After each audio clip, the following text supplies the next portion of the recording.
Avez-vous déjà réfléchi à ce qui s'est réellement passé ce jour-là? Ce moment précis où votre vie a basculé, où tout aurait pu prendre fin, mais ne s'est pas terminé. La plupart des gens croient à la chance, une coïncidence, un caprice de l'univers qui vous a gardé en vie. Mais Elena Blavatsky, cette femme qui a percé les plus grands secrets occultes de l'humanité, savait quelque chose qui vous empêcherait de dormir pendant des semaines. Ce jour-là n'a pas été un accident. Ce fut une activation. Et ce que vous êtes sur le point de découvrir changera à jamais la façon dont vous percevez votre propre existence. Car il existe une différence brutale entre ceux qui ont frôlé la mort et ceux qui reviennent. Vous êtes revenu, mais vous êtes revenu différent, et vous le sentez, n'est-ce pas? Depuis ce jour-là, quelque chose a changé. Une inquiétude que vous ne pouvez expliquer. Une sensation que vous devriez faire quelque chose de plus grand, quelque chose que vous n'avez pas encore découvert. Blavatsky appelait cela l'éveil du fil conducteur d'or. Elle disait que notre âme possède des connexions invisibles avec des plans supérieurs d'existence, des fils d'or qui nous relient à notre but cosmique. Imaginez ces fils comme des cordons de lumière qui connectent votre cœur directement au cœur de l'univers. Lorsqu'ils sont dormants, vous vivez seulement avec votre propre énergie limitée. Lorsqu'ils s'éveillent, vous accédez à l'énergie cosmique infinie. La plupart du temps, ces fils restent dormants, endormis par la routine, par l'inconscience, par la vie ordinaire, recouverts de couches et de couches de conditionnement social, de peur, de doute et de conformité. Mais lorsque vous atteignez le seuil de la mort, lorsque votre âme se prépare littéralement à partir, lorsque tous les voiles de l'illusion se dissolvent en un seul instant, quelque chose d'extraordinaire se produit. Les fils s'éveillent, et ils s'éveillent avec une intensité que l'on peut sentir dans chaque cellule de votre corps, comme si un courant électrique de pure conscience parcourait tout votre être, vous reconnectant à la source originale de votre existence. Et une fois éveillés, ils ne se rendorment plus jamais. Selon Blavatsky, il n'y a que deux façons d'activer ces fils conducteurs d'or. La première est par des années de discipline spirituelle intense, une méditation profonde, des rituels sacrés, une connaissance ésotérique avancée. La seconde est de presque mourir. C'est pourquoi tant de personnes ayant vécu des expériences de mort imminente rapportent des changements profonds dans leur vie. Ce n'est pas un traumatisme psychologique. Ce n'est pas un stress post-traumatique. C'est une activation spirituelle. Mais voici ce que personne ne vous dit. Tous ceux qui ont failli mourir ne reviennent pas activés. Certains reviennent simplement en tant que survivants. D'autres reviennent en tant qu'élus.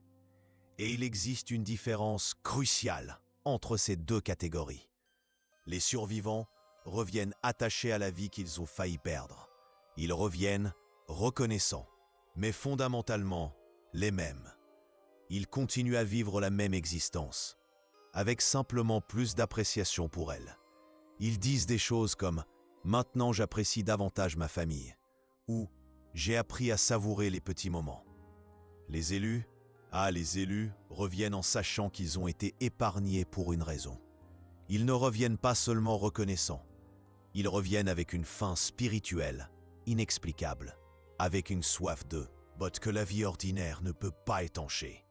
Ils se réveillent au milieu de la nuit avec des idées dont ils ne savent pas d'où elles viennent.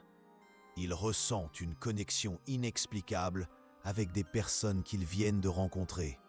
Ils commencent à voir des schémas là où ils ne voyaient auparavant que des coïncidences. Ils ressentent le poids de la responsabilité cosmique sur leurs épaules. Ils sentent qu'ils ont reçu du temps supplémentaire, non pour eux-mêmes, mais pour accomplir quelque chose qu'ils ne peuvent pas encore nommer, mais qui palpite en eux comme un second cœur. Les survivants racontent leur histoire comme un drame personnel qui s'est bien terminé. Les élus sentent que leur histoire ne fait que commencer. Ressentez-vous ce poids, cette inquiétude constante que vous devriez faire plus, que votre vie a un but précis que vous n'avez pas encore découvert? Alors, vous n'êtes pas un survivant ordinaire. Vous êtes un élu. Blavatsky a étudié des centaines de cas comme le vôtre, des personnes qui sont arrivées au seuil de la mort et sont revenues transformées. Et elle a découvert un schéma troublant chez tous, le schéma de l'appel croissant. D'abord, vient l'inquiétude, la sensation que quelque chose manque, que vous devriez faire quelque chose de différent, mais vous ne savez pas quoi. C'est comme s'il y avait une musique qui jouait au fond de votre âme, mais vous n'entendez que des fragments de la mélodie. Ensuite, commencent les synchronicités, des coïncidences qui ressemblent à des messages, des nombres qui se répètent de façon presque obsessionnelle, des personnes qui apparaissent au bon moment avec exactement les mots que vous aviez besoin d'entendre, des opportunités qui surgissent de nulle part, comme si l'univers conspirait en votre faveur, des livres qui tombent entre vos mains, des conversations fortuites qui révèlent des vérités profondes, des rêves vifs qui semblent plus réels que la réalité elle-même. Puis vient la résistance interne. Vous reconnaissez les signes, mais vous luttez contre eux. Parce qu'accepter signifie abandonner la vie sûre et confortable que vous connaissez. Cela signifie admettre que vous vous êtes peut-être trompé sur qui vous êtes vraiment. Cela signifie accepter que votre âme a des projets que votre esprit rationnel n'approuve pas. Et enfin, la reddition. Le moment où vous cessez de lutter et acceptez que vous avez été choisi pour quelque chose de plus grand. Mais voici ce que Blavatsky a découvert de plus troublant. Si vous ignorez l'appel trop longtemps, si vous résistez à l'activation, votre vie commence à se désintégrer. Non, pas par punition divine, non pas par karma négatif, mais parce qu'une âme activée qui nie son but ne peut littéralement pas soutenir une existence ordinaire. C'est comme essayer de mettre de l'eau de l'océan dans un verre. Cela ne rentre pas, cela déborde, cela casse le récipient. Votre âme a été élargie dans ce moment entre la vie et la mort. Elle a été agrandie à des dimensions que la vie ordinaire ne peut plus contenir. Et plus vous essayez de la forcer à revenir à sa taille d'origine, plus elle se rebelle. Les relations qui ne vous servent plus commencent à se défaire. Les emplois qui ne vous épanouissent pas deviennent insupportables. Les rêves anciens perdent complètement leur sens.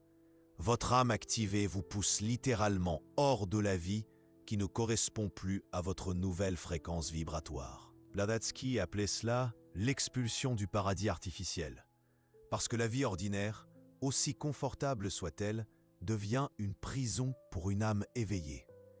Et voici la partie que personne ne vous explique. Le processus d'activation a des stades spécifiques, et chaque stade a ses propres manifestations physiques, émotionnelles et spirituelles. Vous êtes probablement déjà passé par le premier stade, le réveil initial, la conscience que quelque chose a fondamentalement changé en vous. Le deuxième stade est le plus dangereux. Blavatsky l'appelait la traversée du désert. C'est lorsque vous savez que vous devez changer, mais vous ne savez pas comment. C'est le moment où l'ancienne vie ne sert plus, mais où la nouvelle ne s'est pas encore manifestée. Beaucoup d'élus restent bloqués à ce stade pendant des années, des décennies même. Ils vivent dans une terre de nul, pas spirituelle, trop loin de la vie ordinaire pour revenir en arrière, mais pas assez près de leur but pour avancer. Et c'est là que la plupart abandonnent. C'est là qu'ils décident que tout n'était qu'imagination, qu'ils ne sont pas différents, qu'ils devraient se contenter de la vie qu'ils ont. Mais Elena Blavatsky a découvert quelque chose qui changerait tout pour ces élus perdus.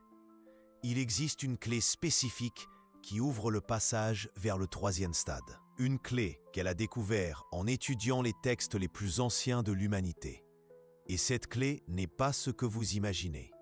Ce n'est pas la méditation, ce n'est pas la prière, ce n'est pas un rituel. C'est quelque chose de beaucoup plus simple et de beaucoup plus effrayant. C'est l'acceptation totale que vous n'avez pas survécu par hasard. Cela semble évident, mais ça ne l'est pas, car accepter cela complètement signifie accepter que vous avez une responsabilité cosmique. Cela signifie accepter que votre vie ne vous appartient plus entièrement. Cela signifie accepter qu'il y a quelque chose de plus grand qui attend que vous fassiez le prochain pas. Et pour la plupart des gens, cette acceptation est terrifiante, parce que cela signifie abandonner le contrôle. Cela signifie faire confiance à des forces qu'ils ne peuvent ni voir ni prouver. Cela signifie admettre que ce moment de mort imminente n'était pas la fin de quelque chose, c'était le commencement. Le commencement d'un voyage que vous n'avez pas choisi consciemment, mais que votre âme a signé avant même votre naissance. Blavatsky croyait que certaines âmes se portaient volontaires pour des missions spécifiques avant d'incarner, mais qu'une fois ici, elles oubliaient complètement cet accord. L'expérience de mort imminente est le rappel. C'est le réveil cosmique qui sonne pour vous rappeler ce que vous êtes venu faire ici. Et plus vous retardez ce souvenir, plus fort sonne le réveil, jusqu'à ce qu'il ne soit plus possible de l'ignorer, jusqu'à ce que toute votre vie devienne un écho de la question à laquelle vous ne voulez pas répondre. Pourquoi ai-je survécu? La réponse est plus proche que vous ne le pensez. Mais peut-être est-il temps d'arrêter de la fuir. Parce que voici ce que Blavatsky a découvert en étudiant les élus qui ont finalement accepté leur appel. Leur vie n'est pas devenue plus facile. Elle est devenue plus intense, plus significative, plus alignée. Ils ont cessé de vivre pour eux-mêmes et ont commencé à vivre à travers eux-mêmes. Et dans cette reddition, ils ont trouvé quelque chose que la vie ordinaire ne pourrait jamais offrir. Un but absolu. Mais pour y arriver, ils ont dû traverser quelque chose que la plupart n'ont pas le courage d'affronter.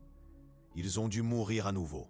Pas physiquement cette fois, mais mourir à la personne qu'ils étaient avant ce jour. Nourrir aux petits rêves, aux ambitions limitées, aux besoins d'approbation extérieure. Mourir à tout. Ce qui les maintenait petits et renaître comme ceux qu'ils étaient vraiment venus être, Blavatsky appelait cela la seconde mort et disait qu'elle était encore plus importante que la première. Parce que la première mort, vous êtes presque mort par accident. La seconde, vous la choisissez consciemment. Et c'est dans ce choix que votre véritable destin se révèle enfin. Mais avant de vous montrer comment faire cette seconde mort consciemment, je dois vous raconter quelque chose que Blavatsky a découvert et qui a tout changé. Elle ne l'a pas découvert en étudiant des textes anciens. Elle l'a découvert en le vivant elle-même. À 17 ans, Elena Blavatsky a failli se noyer dans la mer Noire. Tout le monde a pensé que c'était un accident, y compris elle, jusqu'à ce que, des années plus tard, déjà comme l'une des plus occultistes de l'histoire, elle comprenne la vérité. Ce presque noyade n'était pas un accident. C'était le moment exact où son âme a signé le contrat pour apporter la connaissance occulte en Occident. C'était son activation. Et savez-vous comment elle a découvert cela? Grâce à quelque chose qu'elle appelait la révision du moment zéro. Un exercice si puissant qu'elle ne l'enseignait qu'à ses disciples les plus avancés. Un exercice qui vous permet de voir à travers le voile de l'expérience humaine et de voir ce qui s'est réellement passé ce jour-là. Parce que voici la vérité qui va vous choquer. Dans ce moment entre la vie et la mort, vous n'étiez pas seul. Il y avait des présences, des consciences supérieures qui observaient, qui décidaient, vous l'avez senti, n'est-ce pas? Même pendant une fraction de seconde, même si vous avez oublié ensuite, une présence, une sensation de ne pas être seul sur ce seuil. Blavatsky a découvert que ces présences sont ce qu'elle appelait le conseil des élus. Des êtres qui ont déjà transcendé l'expérience humaine commune et qui servent maintenant de gardiens aux élus. Et ils étaient là, ce jour-là, non pas pour vous sauver, mais pour vous tester. Pour vérifier si votre âme était vraiment prête à accepter une mission plus grande. Le test n'était pas de savoir si vous alliez survivre. Le test était de savoir comment vous alliez gérer la survie. Si vous alliez gaspiller cette seconde chance dans une vie petite et égocentrique, ou si vous alliez honorer le cadeau cosmique que vous avez reçu. Et voici ce que personne d'autre ne vous dit à propos de ce test. Il ne s'est pas terminé ce jour-là. En fait, il se déroule maintenant, en ce moment même. La façon dont vous réagissez à ce que vous entendez, la résistance que vous ressentez, l'envie d'arrêter d'écouter et de retourner à votre vie normale. Tout cela fait partie du test. Parce que le conseil n'est pas intéressé par les élus qui doivent être convaincus. Ils veulent des élus qui reconnaissent la vérité lorsqu'ils l'entendent, qui sentent le frisson de la confirmation parcourir leur échine, qui savent, au fond de leur âme, que chaque mot est vrai. Ressentez-vous ce frisson maintenant? Cette étrange sensation d'entendre quelque chose que vous avez toujours su, mais que vous n'avez jamais réussi à exprimer. Enor, vous avez réussi la première partie du test. Mais maintenant vient la partie la plus difficile, la révision du moment zéro. Blavatsky a découvert que pour accéder au troisième stade de l'activation, vous devez revenir mentalement à ce moment précis. Non pas pour le revivre, mais pour le voir avec les yeux d'une âme éveillée. Pour voir ce qui s'est réellement passé au-delà de l'expérience physique. Et lorsque vous faites cela, lorsque vous réussissez à vous connecter à la version de vous qui était là, sur ce seuil, quelque chose d'extraordinaire se produit. Vous recevez le message. Le message que le conseil a implanté dans votre âme à ce moment-là. Le message qui contient votre mission spécifique. Mais voici ce qui est le plus effrayant. Ce message ne vient pas en mots. Il ne vient pas en vision. Il ne vient pas en symbole. Il vient comme une connaissance directe, comme une certitude absolue. Soudain, vous savez simplement quel est votre but. Vous savez quelle est la prochaine étape. Vous savez pourquoi vous avez été choisi. Et vous savez qu'il n'y a plus de retour en arrière. Blavatsky a vécu cela à 34 ans, lors d'une séance de méditation profonde au Tibet. Elle a dit que c'était comme si toute une bibliothèque de connaissances se déversait dans sa conscience en un instant. Un instant. Une implosion de savoir. Elle a compris sa mission. Traduire la sagesse occulte orientale au monde occidental. Préparer l'humanité à la prochaine phase de l'évolution spirituelle.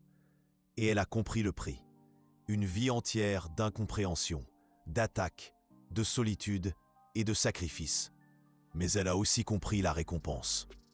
La chance de participer au plan cosmique, d'être un élément fondamental dans l'évolution de la conscience humaine. Elle a accepté, et sa vie n'a plus jamais été la même. Mais voici ce qu'elle a découvert de plus troublant au fil des années. Tous les élus ne parviennent pas à revisiter le moment zéro seul. Beaucoup restent bloqués, traumatisés par l'expérience originelle, trop effrayés par ce qu'ils pourraient découvrir. C'est pourquoi elle a créé un protocole spécifique, une séquence de préparation permettant d'accéder à ce souvenir en toute sécurité. Le protocole comporte 3 étapes, mais chaque étape présente ses propres nuances et ses propres dangers. Premièrement, vous devez trouver un espace de silence complet. Pas seulement un silence extérieur, un silence intérieur. Quelques heures où votre esprit ne traite aucune demande du monde ordinaire. Pas de téléphone portable, pas de personne, pas de responsabilité. Un espace où vous pouvez vous dissoudre temporairement de l'identité sociale que vous portez. Blavatsky recommandait de le faire entre 3 et 5 heures du matin, lorsque le voile entre les mondes est le plus fin. Deuxièmement, vous devez poser une question précise à votre âme. Pas une question générique sur votre but, mais la question exacte. Que a décidé le conseil à mon sujet ce jour-là? Et vous devez poser cette question avec la même gravité que si vous étiez sur le point de signer un contrat qui changerait tout dans votre vie. Car c'est exactement ce que vous faites. Et troisièmement, vous devez être prêt à accepter toute réponse que vous recevrez. Même si cette réponse anéantit tous vos projets futurs, même si elle exige que vous abandonniez des personnes, des lieux et des rêves auxquels vous vous êtes attachés. Même si cette réponse change tout dans votre vie, même si elle exige des sacrifices que vous n'êtes pas prêt à faire. même si elle vous conduit dans des lieux que vous n'auriez jamais imaginés. Car voici la vérité ultime que Blavatsky a découverte. Le destin d'un élu n'est jamais confortable. Il n'est jamais sûr. Il n'est jamais ce que vous aviez prévu pour votre vie. Mais toujours, il est plus grand que ce que vous pouviez imaginer. Les plus grands changements de l'histoire de l'humanité ont été effectués par des élus qui ont accepté des missions impossibles. Des personnes qui ont failli mourir, qui sont revenues activées et qui ont eu le courage de suivre ce qu'elles ont découvert lors de la révision du moment zéro. Jésus a failli mourir dans le désert. Gandhi a failli mourir à plusieurs reprises. Tesla a failli mourir du choléra à 7 ans. Tous ont vécu l'activation. Tous ont accepté des missions qui semblaient impossibles. Et tous ont changé le monde. Mais voici ce qui est le plus important. Vous n'avez pas besoin de changer le monde entier. Vous avez juste besoin de changer la partie du monde qui vous a été spécifiquement désignée. Cela peut être une personne, cela peut être une famille, cela peut être une communauté, cela peut être une idée. Mais il y a quelque chose ou quelqu'un qui vous attend spécifiquement. Quelque chose que vous seul pouvez toucher, que vous seul pouvez guérir, que vous seul pouvez transformer. Et plus vous retardez votre révision du moment zéro, plus ce quelque chose ou cette personne souffre de votre absence. Parce que vous n'êtes pas seulement un élu au hasard.